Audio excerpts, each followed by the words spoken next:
So when I started, BuzzFeed and Vice were these objects of envy, and they seemed like the new stars. But then came Trump.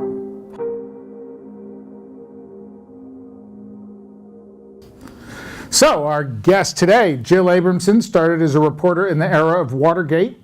She held senior editorial positions at the New York Times, where she was the first woman to serve as Washington bureau chief, and then the first woman to serve as managing editor, and then the first woman to serve as executive editor. She spent 9 years at the Wall Street Journal. She's also the co-author with Jane Mayer of Strange Justice, The Selling of Clarence Thomas, a National Book Award finalist. She's also the author of Merchants of Truth, which we're hoping to speak with her about today. And she is a senior lecturer here at Harvard University. She also writes a column for U.S. politics for The Guardian. She comes with us directly from teaching her undergraduate class on journalism in the age of Trump. And I actually wanted to start there, both about, you came and gave our T.H. White lecture in the fall and had a bit of a critique of media coverage of Donald Trump. And I wonder how you spoke to your class about the Mueller report and media coverage of it in the last couple of weeks.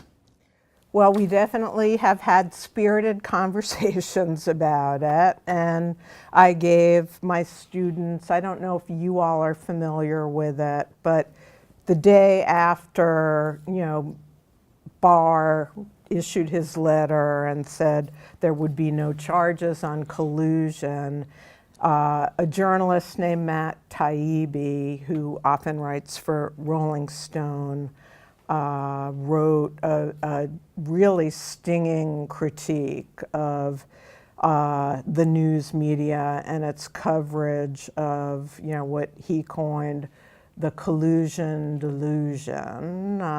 And, his argument, I thought, was quite overstated. I mean, he said that the malpractice of journalism in overcovering the Russia collusion part of the Mueller investigation was more serious and worse than the pre-Iraq War WMD coverage. And I thought that was vastly overstated, but the amount of coverage of what looked like a plot that the government of Russia and at least Trump campaign associates were allegedly involved in. There were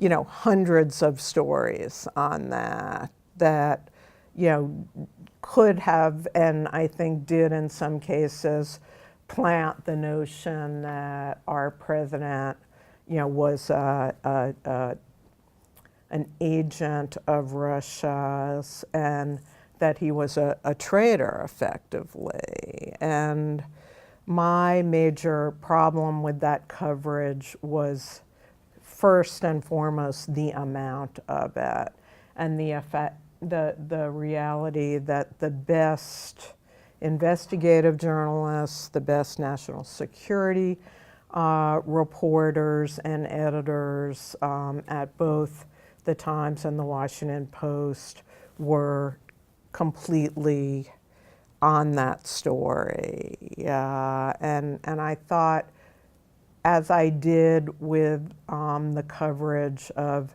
Hillary Clinton's email, I thought there was something out of proportion about the coverage.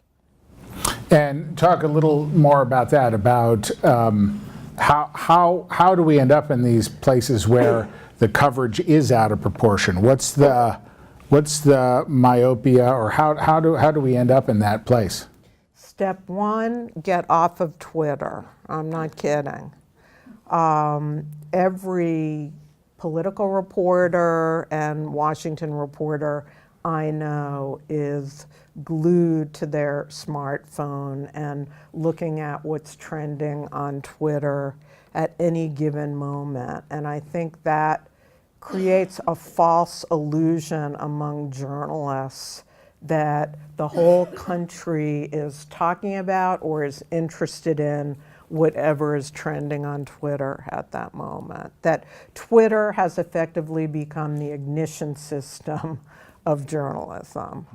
But I think the president also manipulates, he creates a very challenging dynamic for journalists. It goes beyond challenging, and just the thousands of lies he has told since taking office, has created a situation that most reporters have never encountered before. And how you report fairly on a White House that seems in constant chaos, including now that the Homeland Security Department has been basically denuded of senior officials. It's abnormal. That's what Al Gore was speaking at a forum here last night, and he used that word. It is abnormal, and there is no template for how you cover something like that. But Trump is for sure the master manipulator of the news media, and he has learned that art beginning, really in the late 70s and 1980s. His chief advisor back then was Roy Cohn, the lawyer made infamous working for Joe McCarthy. But in New York, he went on to have celebrity clients, and he inculcated them with two basic rules. All press is good press, one, and number two, even if you've suffered a big defeat, let's say in a trial, run to the microphone and declare total victory, which you recognize in Trump. In fact, in the way he has manipulated, I think, the coverage of the Mueller report. And again, I think he made a brilliant move early on, which is he set Russia collusion as the bar. He himself set that as the bar for whether the Mueller investigation would end as a really big deal or kind of a nothing burger. And he framed it that way, and I think quite successfully. It's only, in the aftermath period, like now, that there have been stories about, well, let's see the report. It may still be very critical on Russia. It did feel a little bit like after months of very intense coverage about possible wrongdoing, the general narrative in the press was like to back off and say, oh, maybe he didn't do anything wrong. It felt like an overcorrection almost of sorts. I didn't see that in the Times' coverage or the Post's coverage, which, is the coverage I follow most closely.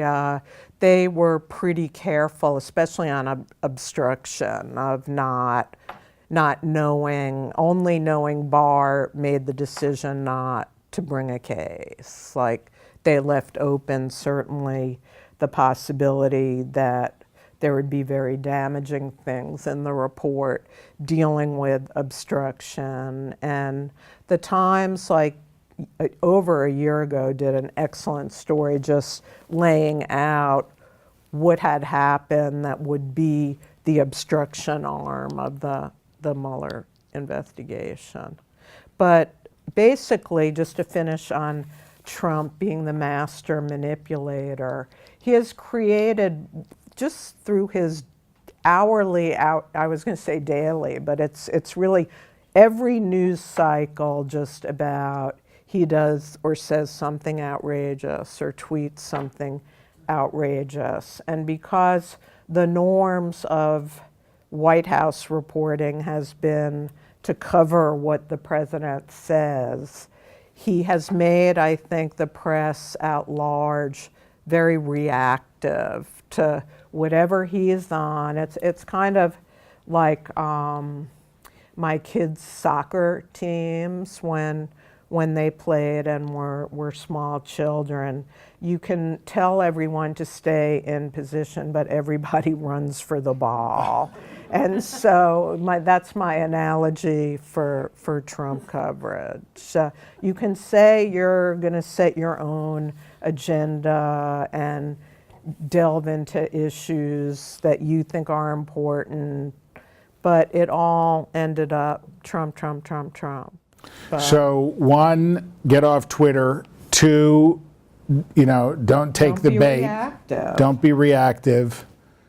3, because trust in the news media, especially in the part of the news media that in my book I consider the top quality news providers, that public trust is at such a low point, and Trump lies so loudly, and by calling us journalists enemies of the people, he is sort of trying to erase the basics of, the Bill of Rights and a free press, which is very dangerous, and he does it frequently and very loudly. And I feel it's past time that the very people he's labeling enemies of the people have to speak up for truth,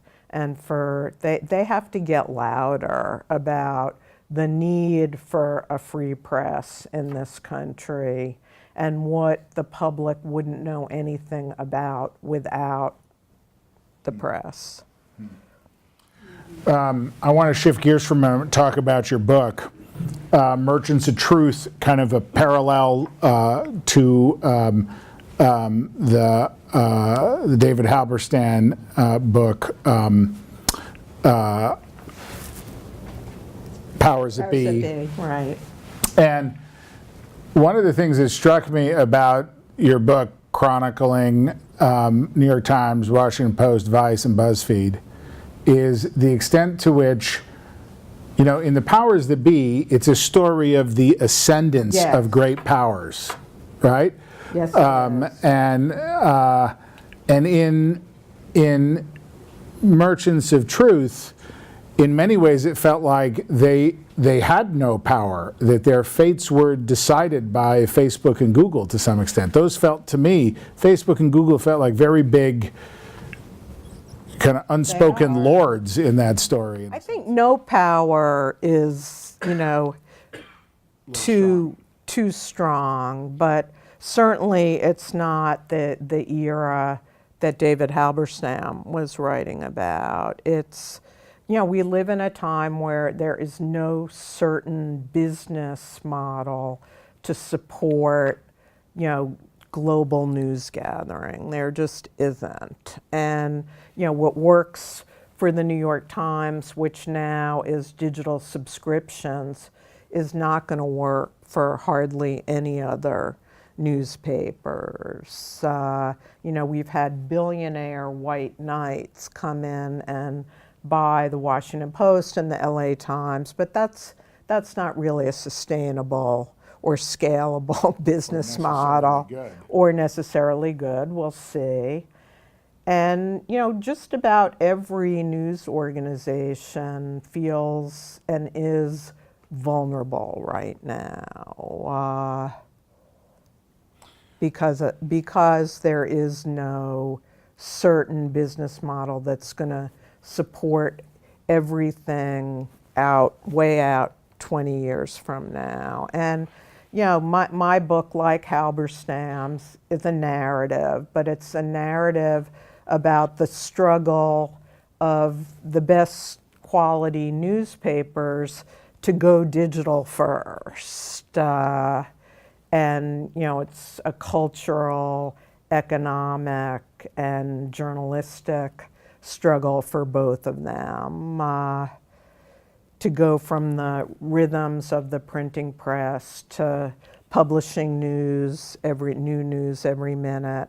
And then it's a narrative about the new all digital companies that took a serious dive into providing news, which, BuzzFeed and Vice both did, how they are struggling to learn, high quality news standards and how to, compete with news organizations that have been doing, providing quality news, for a century. Yeah.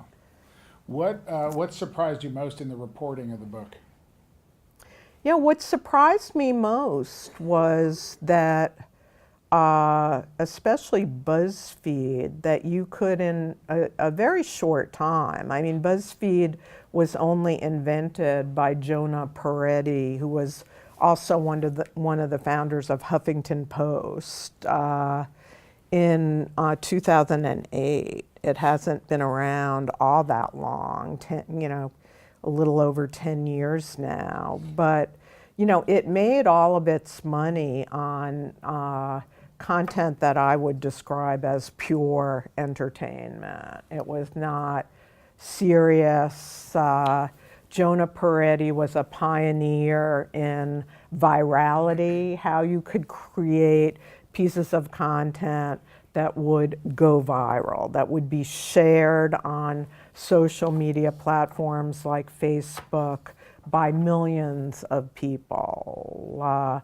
And that wasn't news at all in the beginning. It was adorable photo chains of puppies. It was amusing quizzes about like 1980s TV stars and TV shows and lists, listicles of different things. I mean, BuzzFeed pioneered all of that, and they were also pioneers in a kind of advertising called native advertising or brand advertising, which mimicked, this other content that was in BuzzFeed, so that for all practical purposes, you couldn't really tell the ads from BuzzFeed's own stories or quizzes or photo chains. And, some of these ad campaigns were brilliant. There is one for Purina that is a video ad called Dear Kitten, and it's an ad where an older cat in the household, sort of a new kitten has joined the family, and the old cat is teaching the young kitten the rules of the road in their house. And that could have easily been a video done by BuzzFeed. And that's the only kind of advertising they did. It was the only kind of advertising that Vice did too, which meant, their website wasn't cluttered with, zillions of little click ads. And, for many years, they were making a lot of money on both the BuzzFeed content, which was sort of irresistibly shareable.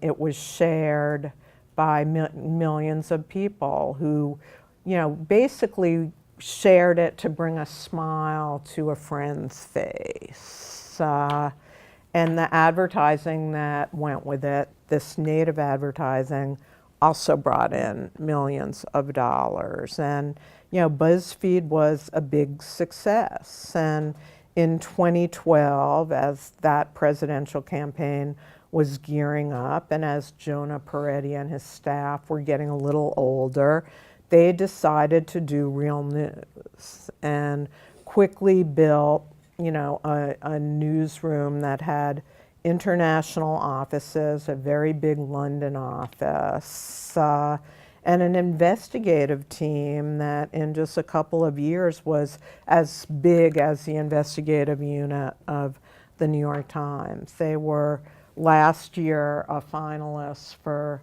the Pulitzer Prize in International Reporting. So they were doing serious news while also continuing to create the irresistibly viral content. Especially, have any of you seen, I'm thinking some of you may have seen their videos that are called Tasty, that show only, that some of the students are nodding. It's just hands in fast motion making an easy recipe with things like, fluffernutter and whatever, how to make pizza, from English muffins and cheese and spaghetti sauce. And those are amazingly popular, still, a profitable source of income for BuzzFeed. So there are like parallel tracks, and they were early adapters when Facebook began doing Facebook Live and having live streaming on the internet. BuzzFeed dove into that, and in 2012 at the Democratic Convention, the Times was trying to learn how to do live streaming when, because the conventions were only on for a couple of hours that night, and we were trying to fill the day with some kind of interesting video content. And we actually partnered with BuzzFeed to live stream the convention. And that did not sit well with some of the old timers at the Times. And I would say it was semi-successful only, but. What about this? The book is really an impressive work of research and writing, but did you have to change it when Trump won? Yes, I did. Because the story I thought I was telling when I began my research and reporting in 2014 was the story of, the Washington Post, which was facing losses under the ownership of the Graham family for 10 years out. It was hemorrhaging money. It had cut its newsroom down to just under 600 people, which was a shadow of what it had been. And the quality of the Post had suffered, and Jeff Bezos came in and purchased it personally. Amazon has nothing to do with the ownership of the Post. And Bezos agreed to give Marty Baron, who was editor before he bought it and was the great editor of the Boston Globe, who is lionized justifiably in the movie Spotlight. He told Marty he would provide, the running room, the resources for the paper to take off again, and he made good on that. And Marty made some spectacular hires, including some reporters from the Times. And but when I started the book, they hadn't really taken off yet. It was just in the beginning stages, and the Times, was coming out of just a horrendous economic period where, in just 4 years, but in 2010, the Atlantic magazine predicted the Times would go bankrupt.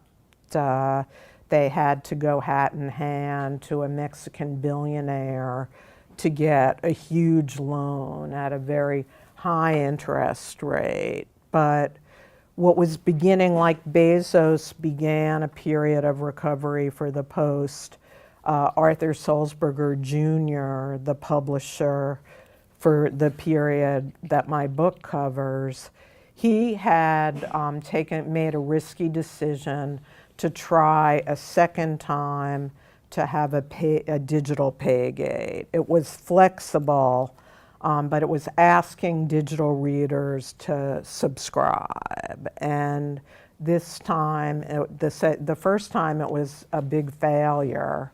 It was mostly like opinion columnists and selected content.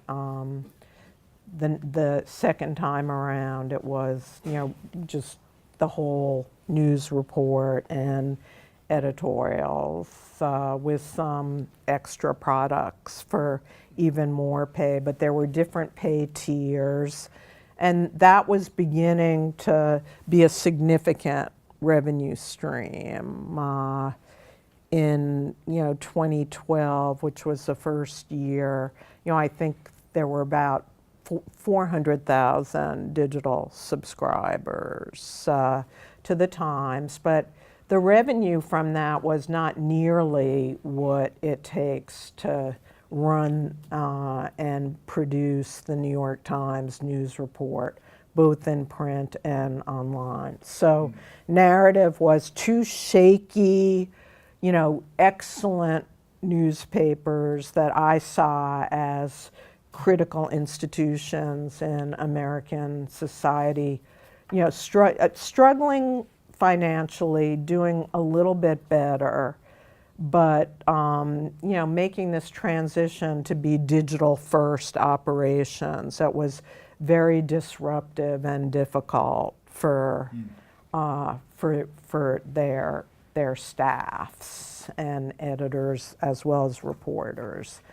And then, I thought that are some of you familiar with the Times in 2014 issued something called the Innovation Report? And it said that the Times was, and it was a report written by the son of the publisher, who is now the current publisher, Arthur Gregg Sulzberger. It said the Times was very, very behind in digital, and it enviously talked about, Vice and BuzzFeed and the way they use social media to engage their audience and build their audience. And so when I started, BuzzFeed and Vice were these objects of envy, and they seemed like the new stars. But then came Trump. Should I say how Trump changed it? Okay. Yeah. So, it was interesting because, in the couple days following the election, those of you who do go to the Times website probably remember what became known as the Hell Dial. It was a speedometer on the homepage, and Hillary Clinton was on one end, on the speediest end, and Trump was on the other side. And it always showed Hillary Clinton, the arrow, the needle tilting towards Hillary, and on election day it said there's an 85% probability that she would be president. So in the immediate, when people woke up, or went to bed, seeing that, there was this incredible surprise and Trump was president, readers were actually pretty angry at the Times. I mean, there were enough people calling over the weekend to cancel their subscriptions that the publisher and Dean Baquet, the executive editor who succeeded me, they felt it necessary to send a letter to readers, like rededicating themselves to covering the news without fear or favor. They admitted they had missed, the wave of anger in the middle of the country among white, mostly male, non-college educated voters. And they promised they'd be out in the country and not, make the same mistake again. Trump called the letter an apology, and it wasn't quite that, but it was a semi-apology. But lo and behold, once he was actually inaugurated and, lying and, having a ban on Muslim visitors to the U.S. and all of these policies that no one anticipated, there was at the Times and the Post a very sizable Trump bump in subscriptions to both the Times and the Post. And by the end of his first year in office, the Times had way more than 1 million subscribers.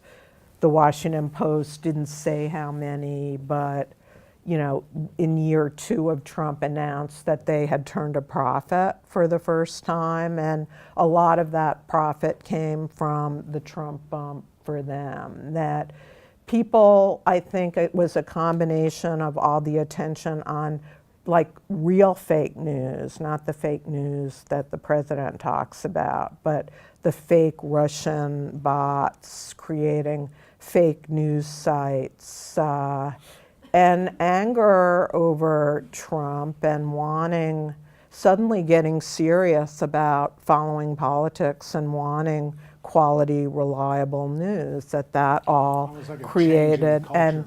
And so, by the time I'd finished my book, the Times had crossed 4 million subscribers, and the Post had had a radical bump up too. So Trump ended up being, like, in a way, a savior, certainly, of the Times. And Mark Thompson, the CEO, has said as much publicly. I have one more question, then we'll open up to questions from the audience. Part of the book is quite personal about your own leadership of the Times. And then, certain parts of the book had a pretty rocky reception. So to say the least. Yeah, so I wondered if you could just talk a little bit about how the book was received and your experience of that. And the part of the book that I wrote about me. Yeah.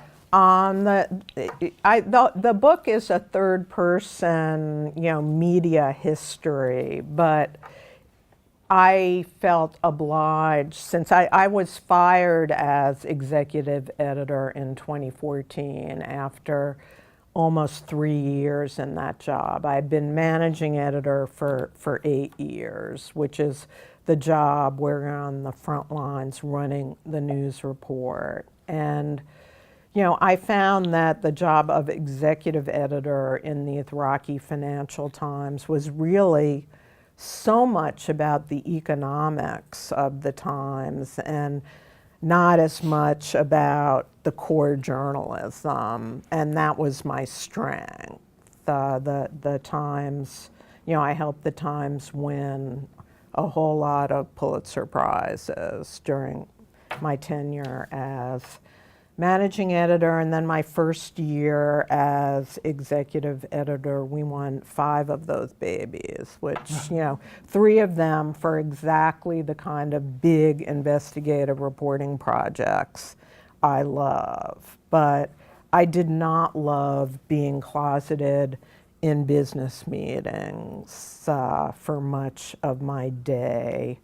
I had grave reservations. I have to admit, I grew up in the newspaper culture where there was such a strict and high wall between news and business, and not much collaboration on things that involved the news, because you didn't want your journalists to be preoccupied with advertisers or revenue. And,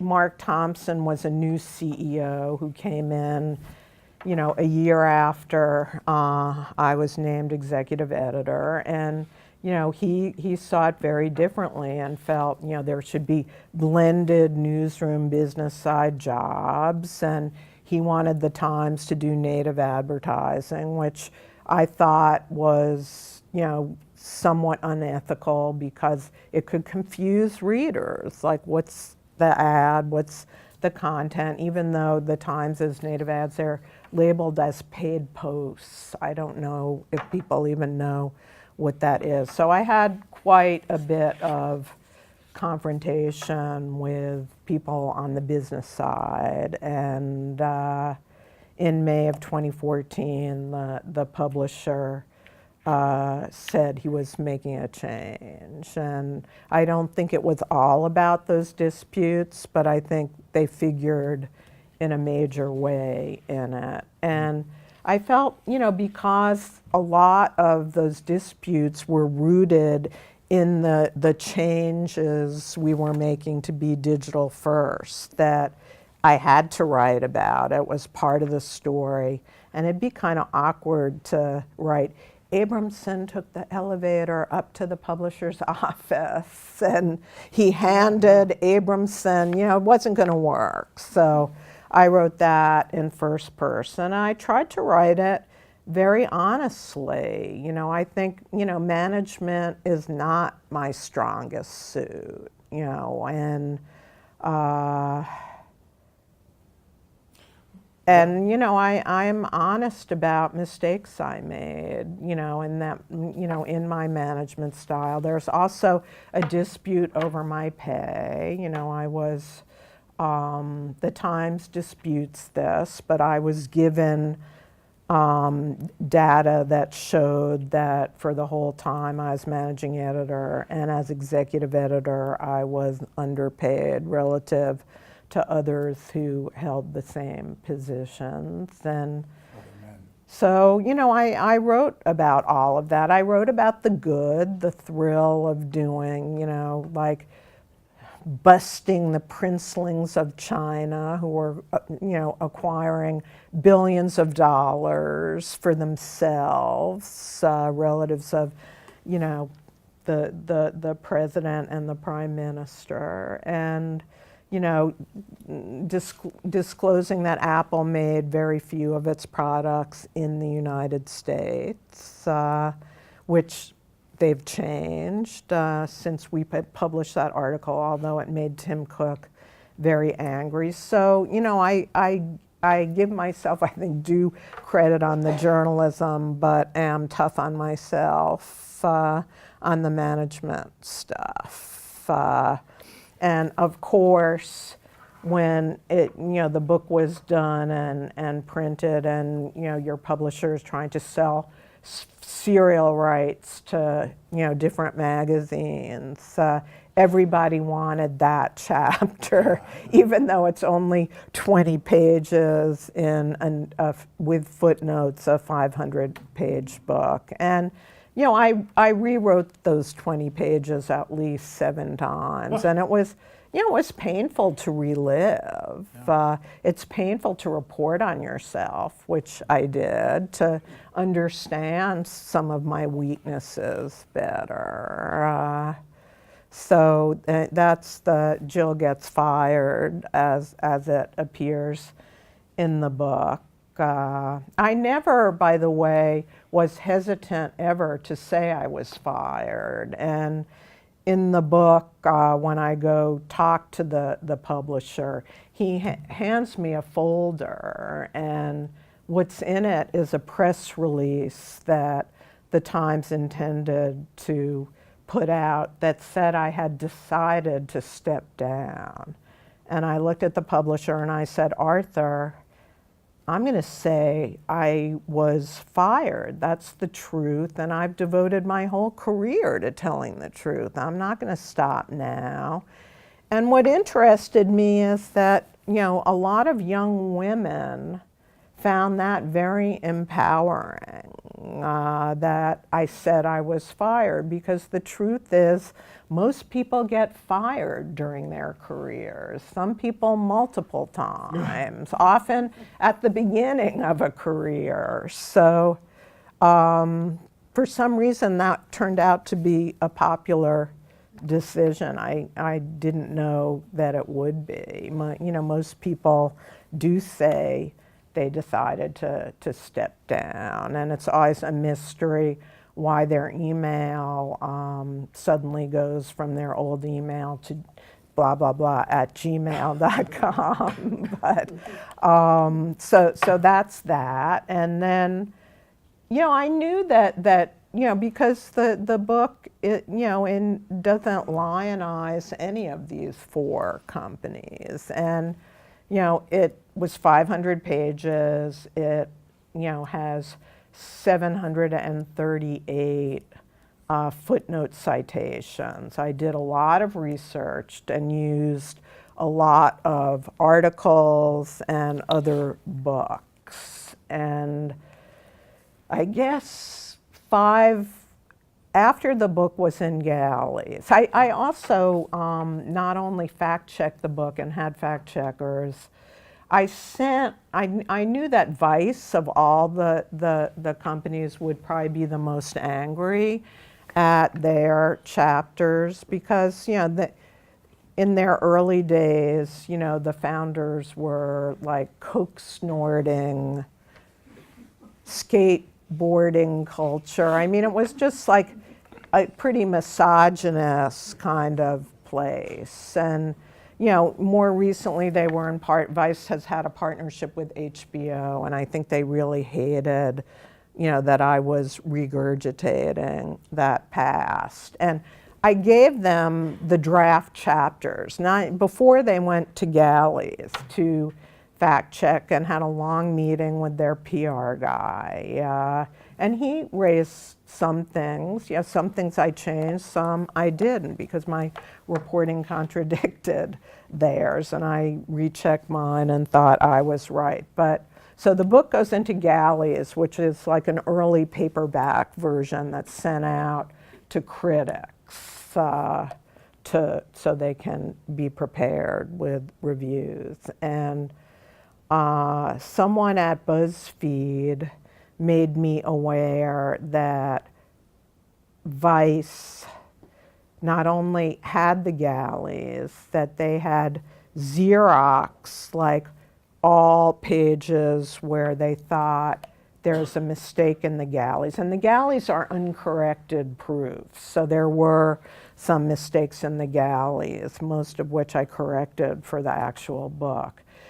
And that, like, they were planning a full oppo campaign against me and the book for publication day. And, I was having a hard time trying to figure out what they were going to come at me with. And they asked BuzzFeed, would they join? And BuzzFeed said no, that they thought the book was good and worthy. So on publication day, there were, in a couple of days before, this all unfolded on Twitter, which I have to admit shades my earlier comments about getting off Twitter. But, some of their reporters got on Twitter to say I'd made mistakes.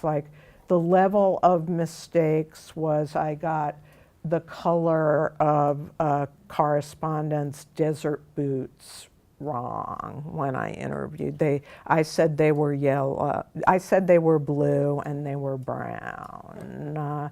And look, I didn't want to have any mistakes in the book, so I was not, but these were not world-shaking errors. One was the gender identification of one of the Vice correspondents, which I had wrong in the galleys, but I had proactively corrected to a gender non-conforming female in the book. But because they were reacting to the galleys, they jumped on that. And then one of their reporters, Michael Moynihan, it's evidently his